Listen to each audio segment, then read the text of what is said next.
বাঘের হামলায় মৃত্যুতে 14 বছর পর আর্থিক সাহায্য। 14 বছর পর হাইকোর্টের নির্দেশে আর্থিক সাহায্য। আরো একবার জানাবো এই মুহূর্তে যে খবরে আমরা নজর রেখেছি, বাঘের হামলায় মৃত্যু, 14 বছর পর আর্থিক সাহায্য, হাইকোর্টের নির্দেশে আর্থিক সাহায্য। আরো ডিটেইলে বিষয়ে জানাতে পারবে অর্ণব রয়েছে আমার সঙ্গে। অর্ণব, দেখো, এক যুগ আগে গোসাবার নিরাপদ মণ্ডল মাছ ধরতে গিয়েছিল এবং সুন্দরবনে বাঘের কামড়ে তার মৃত্যু হয় এবং 2011 সালের 7 ডিসেম্বরের পর থেকে একেবারে নিরীহ এবং একই সঙ্গে গরিব পূর্ব এই পরিবারগুলি ক্ষতিপূরণের বিভিন্ন আবেদন করার পরেও তারা পায়নি। শেষমেশ কলকাতা হাইকোর্টে দ্বারস্থ হয়।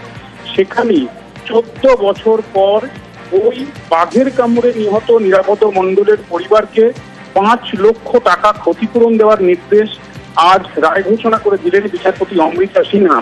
এবং এই 5 লক্ষ টাকা রাজ্যের বন দপ্তর, যিনি চিফ কনজারভেটিভ ফরেস্ট অফিসার রয়েছেন সুন্দরবন এলাকায়, তাকে দিতে হবে 8 সপ্তাহের মধ্যে।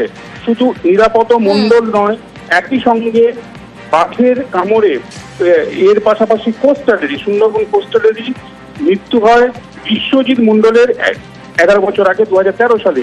তাকেও, তার পরিবারকেও 5 লক্ষ টাকা ক্ষতিপূরণ দেওয়ার নির্দেশ দেওয়া হয়েছে। আর 2019 সালে গোসাবার অর্জুন মণ্ডলের পরিবারকেও 5 লক্ষ টাকা ক্ষতিপূরণ দেওয়ার নির্দেশ দিয়েছে। মোট 3টি ক্ষেত্রে 5 লক্ষ টাকা করে পরিবারের হাতে ক্ষতিপূরণ 8 সপ্তাহের মধ্যে তুলে দেওয়ার নির্দেশ বা রায় ঘোষণা করেছেন আজ বিচারপতি অমৃতা সিনহা। একই সঙ্গে বাঘের যাদের টেনে নিয়ে যায়, যাদের দেহ খুঁজে পাওয়া যায় না, তাদের ক্ষেত্রে ক্ষতিপূরণের বিষয়টি কি হবে, কারণ সেই পরিবারও তাদের আপনজনকে হারিয়েছে। সেই বিষয়টি 22 এপ্রিল বা তারপরে শুনানি করে বিষয়টি নির্দিষ্ট করবে। এই কারণে রাজ্যের মতামত চেয়েছেন বিচারপতি সিনহা। বেশ।